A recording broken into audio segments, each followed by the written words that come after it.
Poa sana. Uko fiti? Niko fiti kabisa.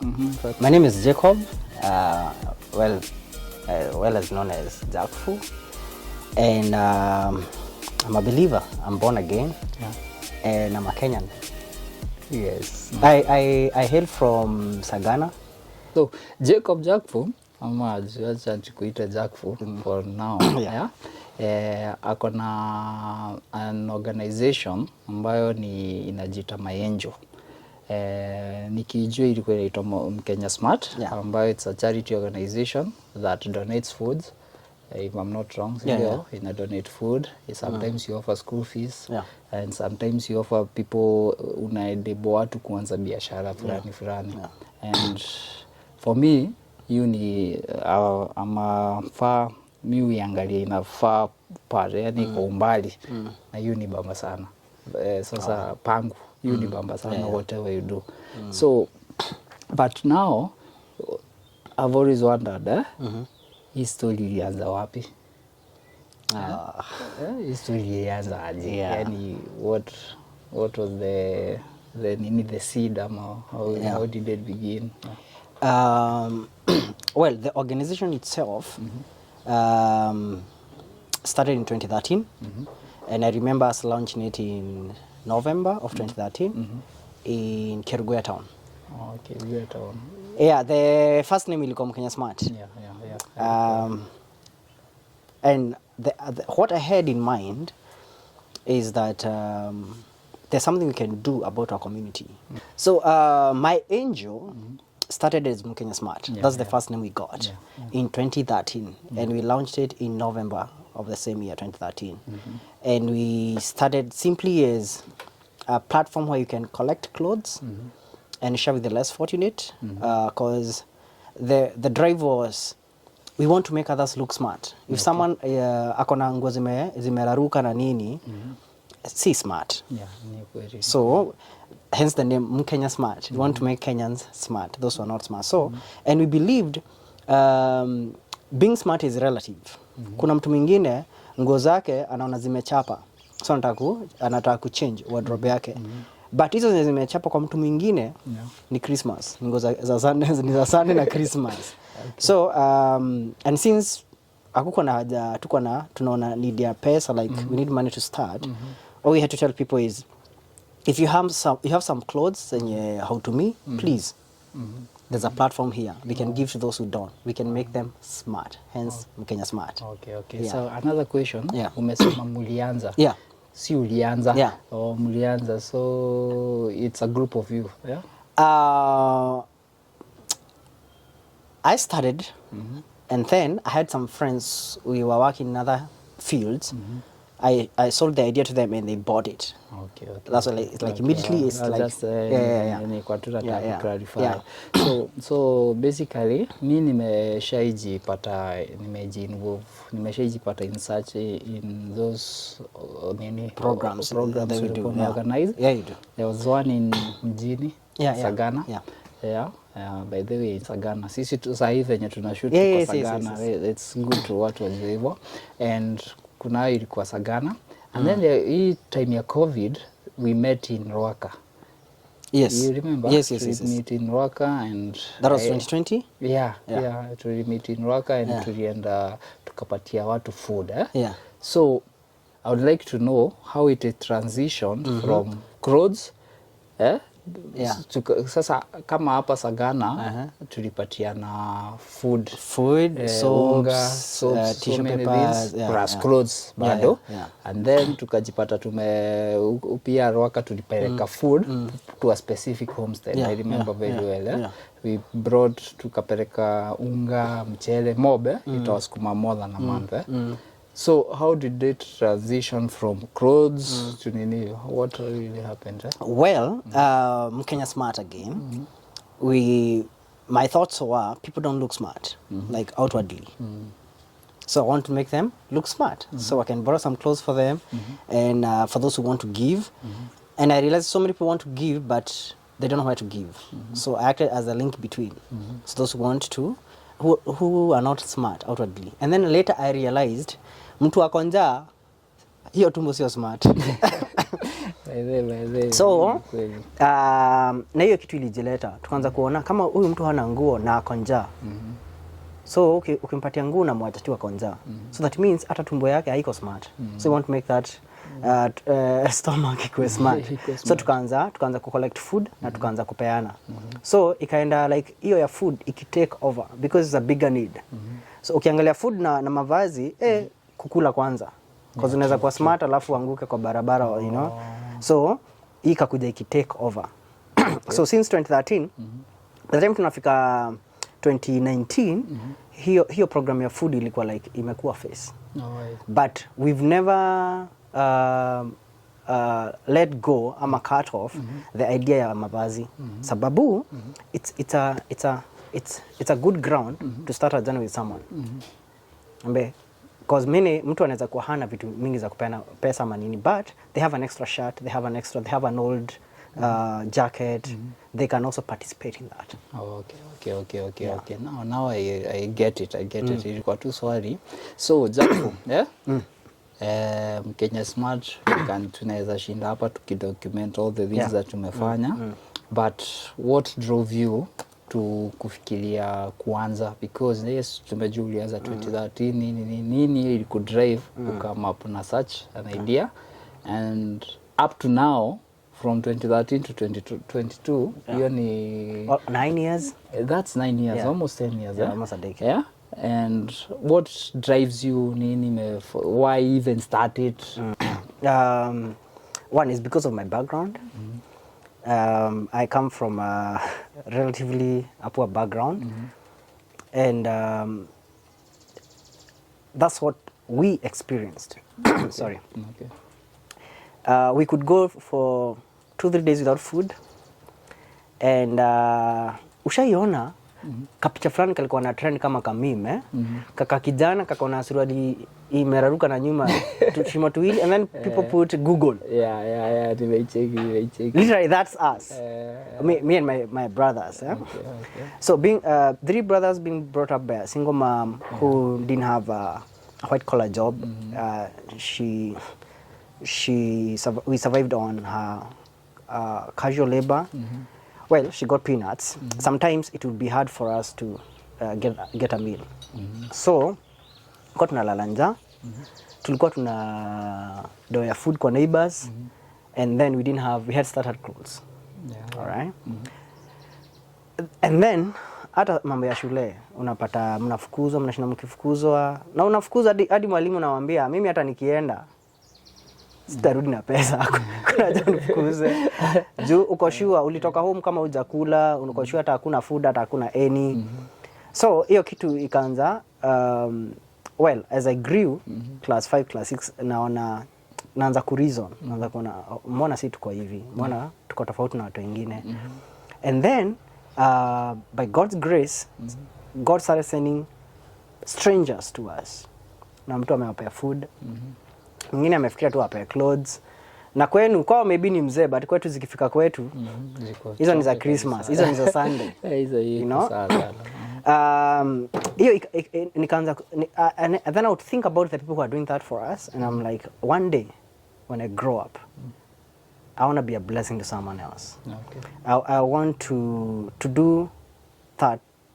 And then the other part is nafikiria ni watu wangapi wenye wanapitia hii na maybe wana mtu wa kumsaidia. So nikasema when I grow up, I want to give back because of the people who showed kindness to us. Number 2 is because I know there are people who are unidentified, maybe they are marginalized. Hakuna mtu anatambua, but they are suffering. And I could see the great future I have, and then I'm thinking all these circumstances ziko against me, na maybe naweza kuwa mtu wa maana kwa life. So I wouldn't want others to be hindered by the same thing. I can do something about it. So I said when I grow up, I will give back to the community, and that's what made me start the program. Hiyo iko fiti sana, hiyo iko fiti. By the way, mimi najua what you do na nime experience na Kenya nasema ni hiyo ni big up you have a bigger heart than most of us hapa. Na kuna swali ni tulikuwa tumefika, ulikuwa umesema venye transition from nini kutoka clothes ukaenda food education. Now that's hapo ndo nilikuwa nataka kuuliza. Sasa nimepata mpaka school fees unalipia watu. Yes. Right about now we have about 26 kids in secondary school. It started in 2019. That's when we took the first 6 kids. Now mtu hana mavazi. All right? Ukimpeleke mavazi na realize umse yako njaa. So no, even a greater need ni food. Yeah. And then come to think of it, kama hii familia haiwezi afford food, mtoi ataenda shule aje? True. All right? And according to me, how I see it, basic needs, sasa tunafaa kuongeza hadi education. See food, shelter na clothes peke yake. Education. Because we in 21st century. So so you know, literacy is very important. Being literate is very important. And at least we can't do much for people, but at least if we give them the same platform wengine wanapata education, ujui na mu-expose kwa opportunities nakaje kwa life. At least that's the least we can do for them. So that's how we transitioned to being able to take up kids. And man, sometimes I wish you could see the faces of those parents when you're giving them food and they have their kids there and they have no idea mtoto ataenda secondary school aje. Na maybe mtoi nikiangalia, because I've been brought up by a single mom, I look at the kid, I look at the mom, and I'm telling them, they admire me because of the program I do, but I tell them, I see a future Jakfu in this boy. Usikufe moyo, usimdharau. Yeah, true. And then she's like, wow, that's great inspiration. But atapata hiyo platform aje kama hata masomo hapati? So mimi nikiangalia mtoi najiona. Yeah. Because I've been through that.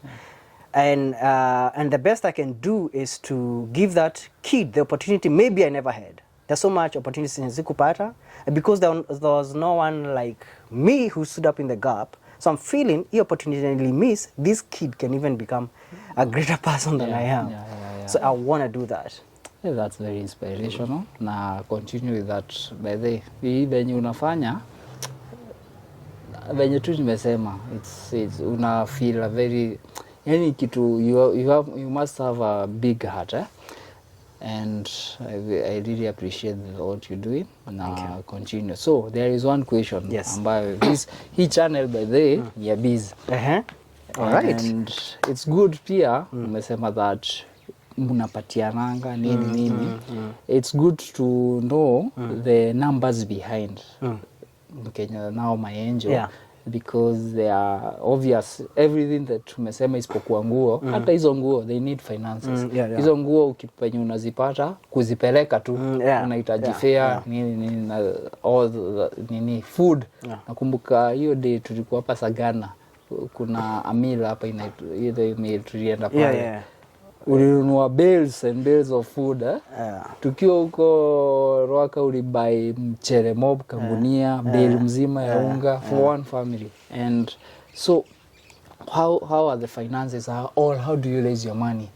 And what are the challenges bana? Ukweli ni that's been a challenge. Imekuwa challenge kubwa sana. But over the years we've grown to, well, of course it starts with you. Wewe mwenye vision, lazima ugive. Because we have different people. They won't give until they see it happening.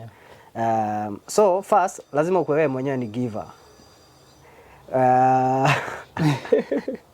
Some years ago nakumbuka kuna nye tuliena uko, there's Muranga, there is Embu, there is na uko Kiambu. Kuna places tumeenda some years ago, unapeana unga but uko njaa, like literally uko njaa, because all the money you had you put it into that the budget. Hiyo siku. And you're feeling so like indebted to do that because you're the one who is giving hope. And I'm sure wote wenye tulifanyia hiyo program hawako realize Mimi mwenyewe hadi unapeana unga unasikika uta kizunguzungu ziwa nza. But over time God has graced us.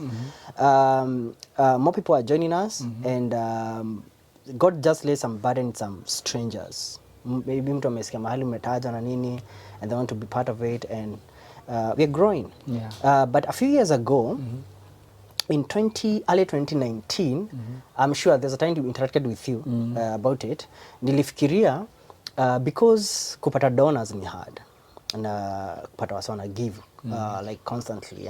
So I thought of coming up with projects, organization.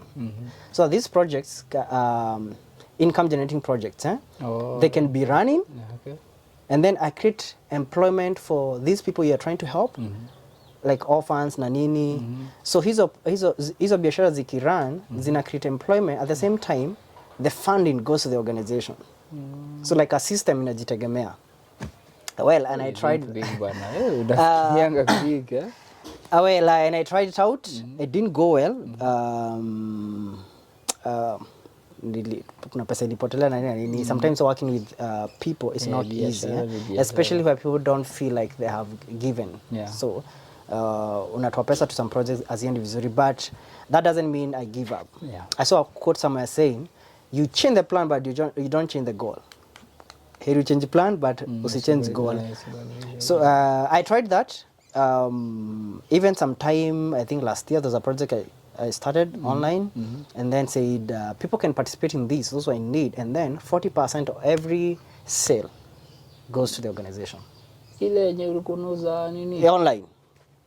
That was a project. Originally it was a project. Yeah, it was a project back then Kenya Smart. Now we are My Angel. So those are things I've tried to do to raise funds. And but all along, for all those years before we became My Angel, most of my partners ni mabeshto wangu, you and someone else, and I say, I want to go to this place, and this is the budget, whatever you can give. And then you've been training people not to despise small things. 50 bob, 20 bob, 50 bob kwa mtu mwingine, hiyo a whole meal. Sababu si Africans, especially Kenyans, tuko na culture ya kupuuza, kudharau vitu ndogo. You say, hey, 50 bob ni nini, but you don't realize 50 bob, watu 1,000 wakitoa 50 bob, that's 50,000. That's a lot of And I have seen God teach that even in the scriptures, not to despise small things.